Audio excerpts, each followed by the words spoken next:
used to think the body and the soul were partners, like two old friends walking side by side down a country road, weathered by time but still in sync. But somewhere after 70, something shifted. It didn't happen in one grand moment. No sudden fall, no devastating diagnosis. Just 1,000 little betrayals. Quiet ones. The kind that whisper, not shout. I remember the morning I bent down to tie my shoes and stayed down longer than I should have. My knees didn't complain loudly, they just hesitated. The kind of pause that makes you wonder, is it the floor getting farther away? Or am I just not who I used to be? There's a kind of tiredness now that lives in the bones. Not exhaustion, not fatigue, but a deep slowing down. Like my very cells have agreed that the rush of youth no longer serves any purpose. I used to wake early, eager to begin. Now I linger longer in bed, not out of laziness, but because I want to savor the soft hush of morning, the silence before the world speaks. But let me tell you something that caught me off guard. The scent. I didn't notice it at first. It wasn't strong. It wasn't foul. It was just different. I thought it was the old wooden chair in the study. Or maybe the books, those dusty spines lined up like old friends I hadn't talked to in a while. But no. One afternoon, my granddaughter leaned in for a hug and said, "Grandpa, you smell like paper and time." I smiled. But later that night, I sat by myself and thought about what she really meant. Turns out, the skin carries age in ways we don't see in the mirror. The body starts to release something, some natural oil or compound. I don't know the science of it, but it makes a scent. A quiet announcement that you've entered a new chapter. It clings to your clothes, to the cushions you sit on, to the pages of your journal. It's not unpleasant, just undeniably old. I bathe the same, wash my clothes the same, and still it lingers. It reminded me of my father. I used to think he smelled like pine and leather, but maybe that was just the age I met him in. Maybe that's what time smells like when it settles into a man. Of course, the belly. That's a more obvious kind of betrayal. I was never vain. Not really. But I used to feel light, nimble even. I walked with purpose, not pain. But somewhere in my 70s, I noticed shirts didn't fit the way they used to. Not tight in the arms, no, those had gone soft. Tight in the middle. A roundness that didn't belong to me before. A belly that wasn't earned by gluttony, but by years. At first, I tried to reason it away. You've always had a hearty appetite, I told myself. You've just been sitting more. But the truth is, my appetite shrank, and my portions got smaller. It wasn't food that changed. It was the way my body held onto it. Like it forgot how to let go. My legs grew thinner while my middle stayed stubborn. I'd stand in front of the mirror and laugh at the irony. What kind of man loses muscle but gains mass? But the laugh didn't last long. Because it's more than appearance. It's the feeling that your own body has reshaped itself without your permission. A quiet rebellion. And there's nothing you can do but adjust your belt and carry on. There's also the way movement has changed. I still take walks. Still enjoy the garden. But I notice the stairs more now. They ask something of me. I pause before climbing. Not because I'm afraid, but because I need to prepare. And when I reach the top, I breathe like I've conquered something. In my younger days, strength was a given. Now it's a gift. A fragile one. One I must care for daily. I do what I can. Some stretches. Light lifting. Nothing heroic, just respectful. And speaking of changes, have you ever noticed how your ears grow without your consent? Sounds absurd, I know. But one day, I looked at an old photo of me in my 30s, standing next to my wife under a willow tree. My ears back then were just ears. Now, they're statements. At first, I blamed the camera, or the lighting, but I kept seeing it in reflections, in photos, in the way my glasses sat differently. My ears had lengthened, drooped a bit, grown, like trees that had weathered too many seasons.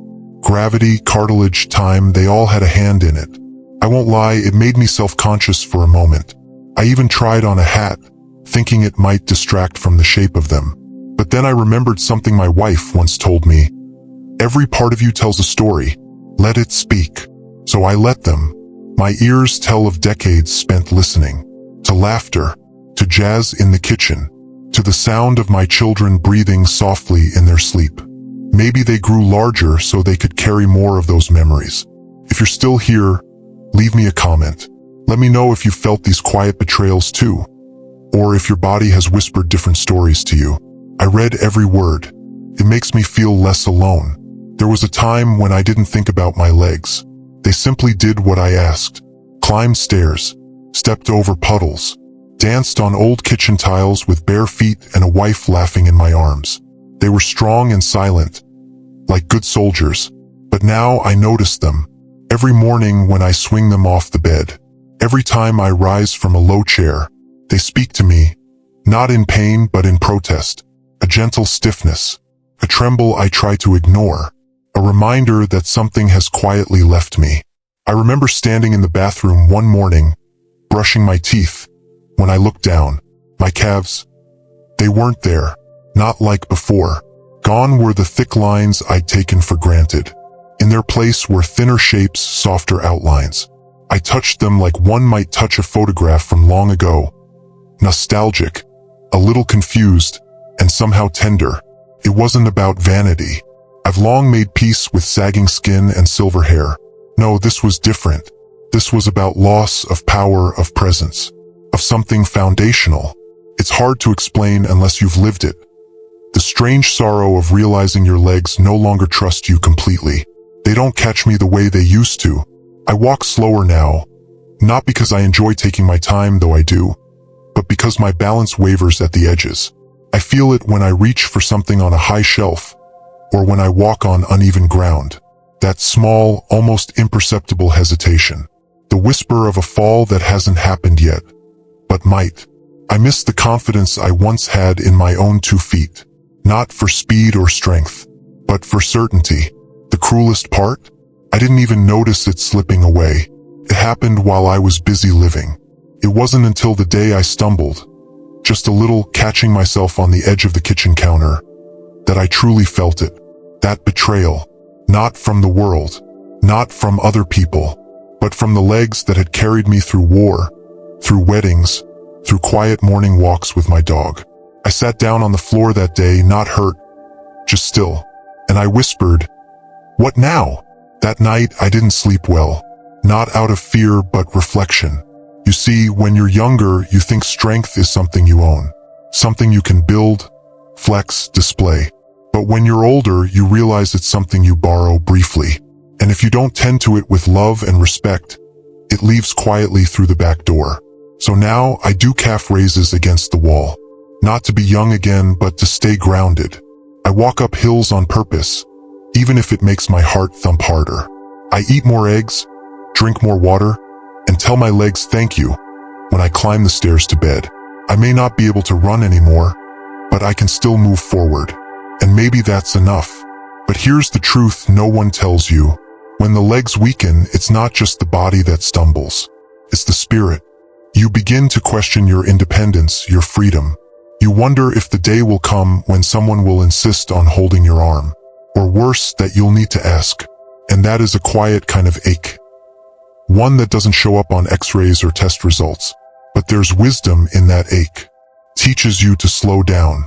To feel the earth again beneath your feet, to be deliberate with every step, and to honor the journey you've walked so far, even if the road ahead is shorter.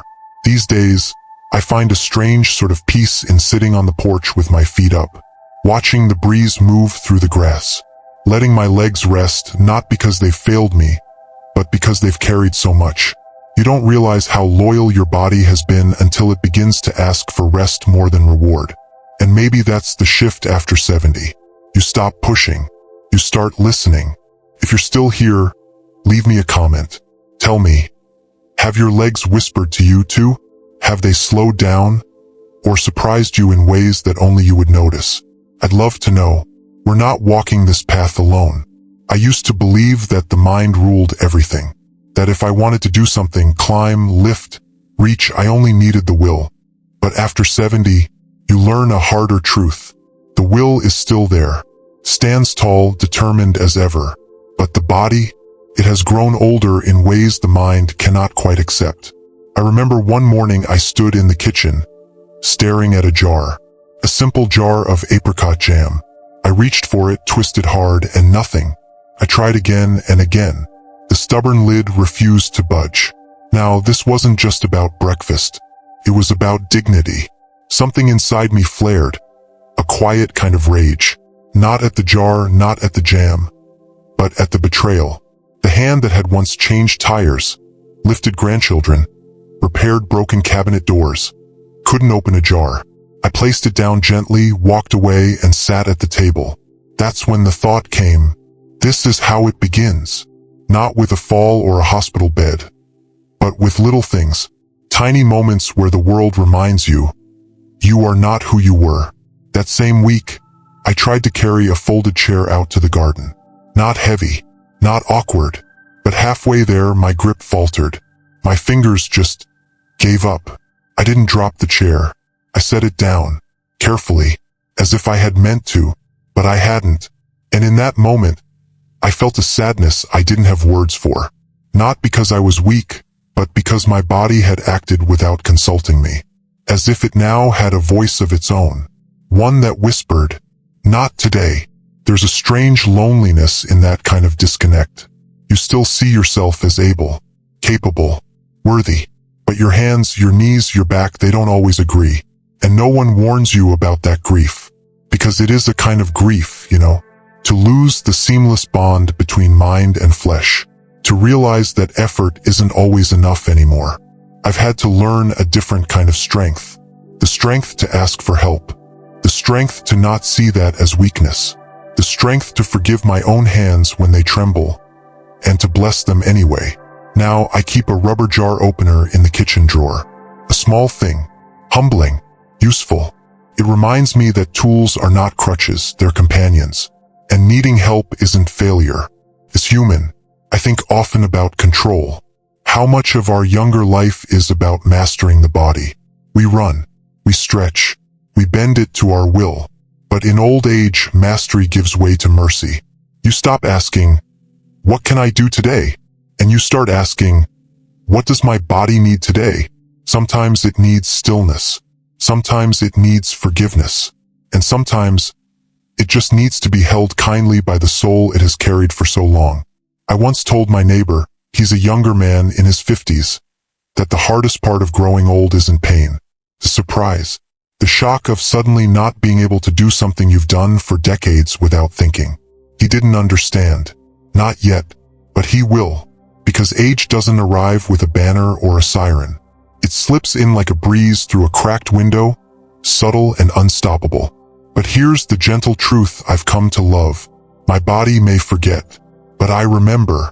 I remember who I was, what I've lifted, who I've carried, and what I've endured.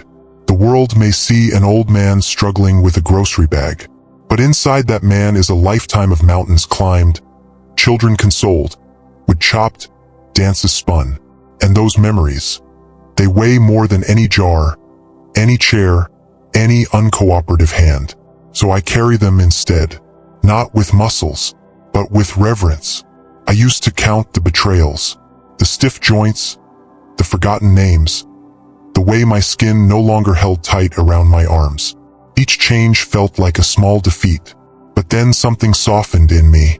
Not the body, no, that kept aging, but the heart, the part of me that once resisted, began to listen. There's a mirror in my bedroom. It's old, worn at the edges, a bit foggy around the corners. Much like me, I suppose, I used to avoid it. I'd walk past it quickly, pretending not to see. But one evening, the sunset hit the glass just right, and I stopped. There I was, shoulders slightly rounded, chest not as proud, wrinkles deep and unapologetic. And in that stillness, I didn't see weakness. I saw history. That mirror held the face of a man who had laughed in kitchens, cried in church pews, whispered lullabies to babies with fevered foreheads. The face of someone who had waited outside operating rooms, who had buried friends, who had held hands for too long and not long enough. How could I call this body a betrayal? It had stayed, through storms, through sleepless nights, through every year I begged time to stop and every year I prayed it would move faster. This sagging skin, It carried sunrises and bruises and the press of wedding rings. These feet that now shuffle? They once chased toddlers through fields and stood for hours at graduation ceremonies and graveyards alike. The betrayal, if there ever was one, was mine, for expecting this body to remain unchanged after all we'd been through together. I no longer ask it to be what it was. I ask it only to keep walking with me, to the porch, to the mailbox, to the quiet shade of the oak tree out back. And it does. Maybe slower, maybe shakier, but faithfully. There's a reverence, I think, in growing old. Not just in the wisdom gained, but in the surrender. When I was younger, surrender felt like giving up. Now it feels like grace. I take longer in the mornings, not because I'm lazy, but because I enjoy the ritual of becoming myself again. A splash of cold water, a fresh shirt, a warm hand over my heart before I step into the day. I move slower, but I notice more. The softness of my wife's voice when she says my name. The birds that return each spring to the same crooked fence post. The way the air smells after rain. Like something has been forgiven. People talk about anti-aging. They slather creams on their faces, chase supplements, fear gray like it's a curse. But what if age is not something to fight? What if it's a gift we unwrap one wrinkle at a time? What if every line, every ache, every slowing step is a reminder that we're still here, that we have lived long enough to feel the weight of time and still rise beneath it? That's something the young can't understand. They think strength is found in speed. We know better. Strength is standing back up even when your knees protest.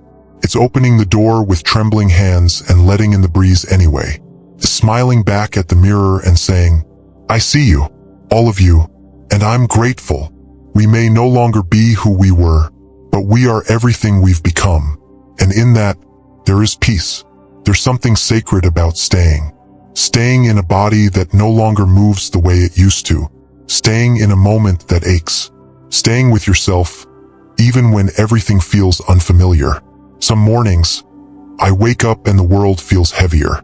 Not from sorrow exactly, but from the simple truth of still being here. The people I used to call. The places I used to walk. The rhythm of the life I once lived.